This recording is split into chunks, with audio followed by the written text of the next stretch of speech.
Now we're going to assemble the front of your Nempnett Thrubwell. You'll need the polished enclosure and wooden knob, the interesting bag of bits and a selection of screws, nuts and bolts. I'll describe exactly which you need as we go along. You'll also need the pliers and flat-bladed screwdriver from before and a small flat-bladed screwdriver that will fit into the slots of the smallest brass screws. Most tool collections will have something suitable. Quite a lot of the Nempnett Thrubwell is best assembled with superglue.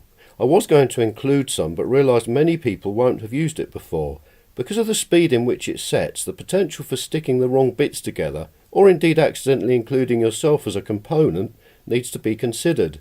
The PVA glue that came with the kit doesn't work quite so well, but will suffice if you don't feel confident in using superglue. I have therefore included instructions for using both. Firstly, unscrew the front of the enclosure. Then open the interesting bag of bits. These are the parts you'll require for the front. Find the two really small brass wood screws. Line up the advance retard sign over its pre-drilled holes. Use the small screwdriver to tighten each screw. Don't do this on a nice work surface, as the screws will protrude at the back and will scratch it.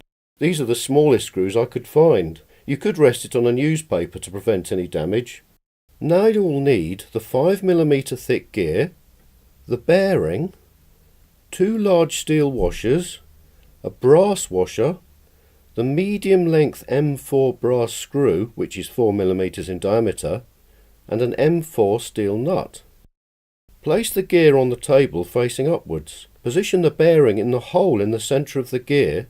Then push it firmly into the hole until it is flush with the gear. You could use a block of wood or even a small hammer if it's too stiff. Now if you are using superglue, turn the gear over so the unpainted side faces upwards. Place a really small drip of superglue into each of the 4 small holes around the bearing, so it looks like this. You can just see the splodges of glue. If you aren't using superglue, don't worry about this step. The bearing sits really firmly in the gear and gluing it is probably a bit excessive in this situation. Get the M4 medium length brass screw and poke it through the bearing from the front. Then put the brass washer onto the screw, followed by one of the large steel washers. Now put the screw through the slotted hole in the front panel, like this, and put on the second large steel washer and the steel M4 nut. Just finger tighten them at the moment. The gear should spin freely. Very satisfying. Now for the control knob gear. You'll need the wooden knob, the large gear with all the holes in it, the slotted piece of card, the long M4 brass screw, 2 brass washers, 2 large steel washers and 2 steel M4 nuts. If you are not using superglue, squeeze a thin line of the PVA glue around the protrusion on the back of the knob. Don't put any too near the outer edges of the knob, otherwise it could squeeze out and be seen from the front. Push the painted side of the gear firmly onto the back of the knob and twist it around a couple of times to spread the glue out. The glue will take a while to set, but you can continue working with it as the gear is a tight fit. Wipe away any glue that may have squeezed out onto the front of the gear. If you are using superglue, push the gear onto the knob and squeeze some superglue into each of the 5 holes on the back of the gear. Capillary action will draw the glue into the joint. Leave it sitting for a few minutes to allow the superglue to set. Now you will need the long brass M4 screw and one of the brass washers. Poke the screw through the knob from the front. Then place on the second brass washer an M4 steel nut. Don't tighten it yet. Fold the slotted piece of card in half and slide it between the brass washer and wooden knob at the front. Now tighten the steel nut at the back firmly with your fingers. You could use pliers and a screwdriver if you want, but only gently as we want to later remove the slotted card. Place one of the large steel washers onto the brass screw and poke it through the advance retard hole in the front panel. As you do this, check the gear teeth slot together properly. Now put the second large steel washer and M4 steel nut onto the brass screw from the back. Grip the nut with your pliers and firmly tighten the knob assembly to the front. Grip the slotted card and wriggle it free. The 2 gears should spin freely now. If they won't turn and seem to grind together, loosen the 5mm gear's nut a little and slide it to the left until the gears do turn freely. Once they do, finger tighten the nut again. We may have to further adjust it once the clock movement has been installed. Now for the timer's dial. You'll need the dial engraving, the metallic card gear cutout, the 2 short black plastic tubes, the 2 M3 brass countersunk screws and 2 M3 steel nuts. Position the metallic gear cutout on the front panel.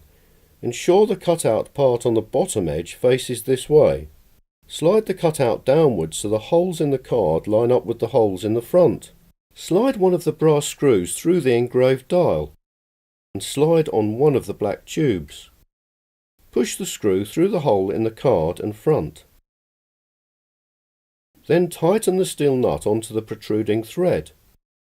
Now do the same on the other side of the dial. It should look like this.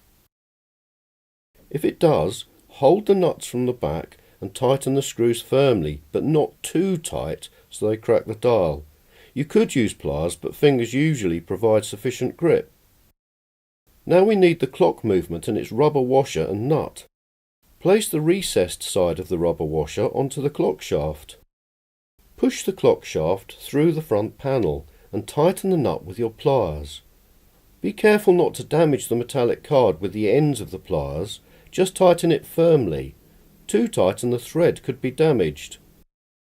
It should look like this, with the clock movement positioned like this. Now for the timer gear and hand. You'll need the clock hand, the smaller gear, the 2 really small M2.5 countersunk brass screws and the 2 really small brass M2.5 nuts. Slide the screws through the timer hand from the black side and loosely put a nut on each screw halfway along. Position the timer hand and loose screws over the holes in the gear. Using the small screwdriver, tighten the screws into the gear. After they have started to tighten, it's probably easier to hold the gear like this. Keep tightening until the end of the screw is level with the back of the gear. Now tighten in the other screw in the same way. Then you can rotate the nuts clockwise until they are firmly against the timer hand. Give them a final half turn with the pliers to make sure they are firm. The timer hand gear should look like this. Now slowly turn the clock adjuster clockwise until you hear the ping of the hour chime trigger. Stop turning and gently push the timer hand gear onto the clock movement spindle so it points to 0. Make sure the gear teeth line up. This can always be repeated later if you find the 0 point needs adjusting. Just take care not to break the gear when you ease it off the shaft. Check the 3 gears move freely. If they don't, readjust the 5mm gear as you did before. Once the gears move freely, tighten the 5mm gear with your pliers. The screw is partially hidden under the dial, so finger pressure will probably be sufficient to hold it while you tighten the nut. Finally, you have completed the timer mechanism. Well done! Hopefully you've also learnt some new skills that you can apply to your own inventions.